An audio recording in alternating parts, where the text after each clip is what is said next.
Hi, it's Heather. This afternoon, I spent an hour and a half recording a short video on letting go of perfection. And then I went to a discussion group tonight and I realized that most of that video was complete crap. And I am recording a new version right now in bad lighting, sitting in my dining room because that's the only place I have a halfway decent overhead light. And it's pitch black outside and 9:25 on a Monday evening. Can't even get the day right here. Um, and I realized that although perfectionism is something that we do need to let go of, that it's not just as simple as perfectionism, that really perfectionism is an attachment. And it's letting go of that attachment that is the challenge, and that's the root of what we need to let go of. So what I talked about in that video this afternoon was me learning that I could get to 97%. I didn't have to be at 100%, and that effort to get from 97 to 99 just wasn't worth it.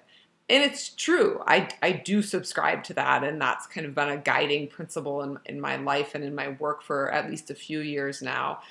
But really, the reason that I was able to let go of that 99 or 100% is because I let go of the attachment of my identity to perfectionism. I let go of having to be that person who was the best, who was right, who was at the top of her class, who was the one being praised by her managers, by her superiors for doing a great job. And instead, I changed my identity to wanting to do great work and put myself out into the world. And I started to see things when that identity started to change, and I started to work more from who I was on the inside. I actually got annoyed and mad at some of what I labeled as perfectionism that I saw as just a complete waste of time. So poring over slide decks for hours to look for one typo so that it would be perfect when it went to a senior leader. Yeah, do excellent work, but you don't need to spend hours and hours and hours looking for a single error. To me, I let go of that identity, of that need to even be attached to that. And so I didn't care anymore if an error was found. I did excellent work, but I didn't feel the need to be perfect anymore.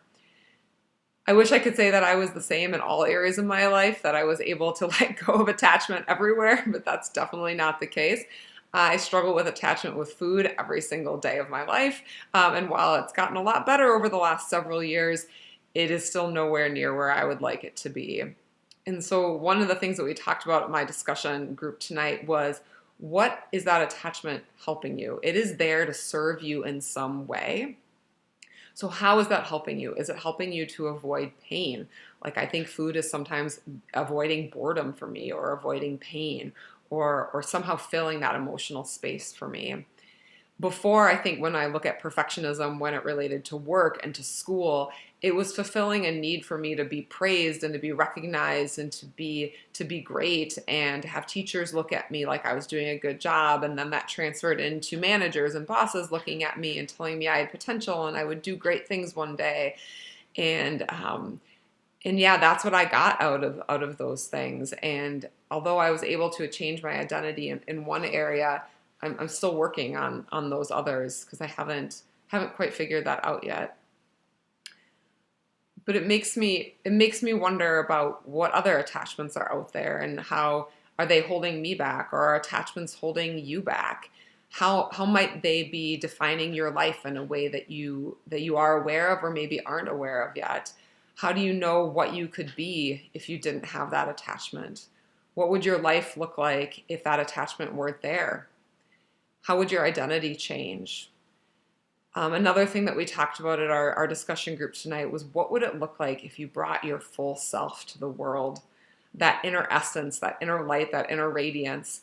And that can only come without attachment, because we have to put ourselves out there and be vulnerable. But beautiful, wonderful things come from that as well. And it is only by knowing what that attachment gives us and then being able to release that into the world so that we can bring our full selves, that beautiful things are going to happen, and that we can really see what our true potential is. So that's it. I don't have an eloquent ending, so I'm just going to end there and ask you to think about what attachments might be in your life, and are they still serving you? What are you getting from those attachments? And where do you need to write yourself a new story and a new identity? Thank you.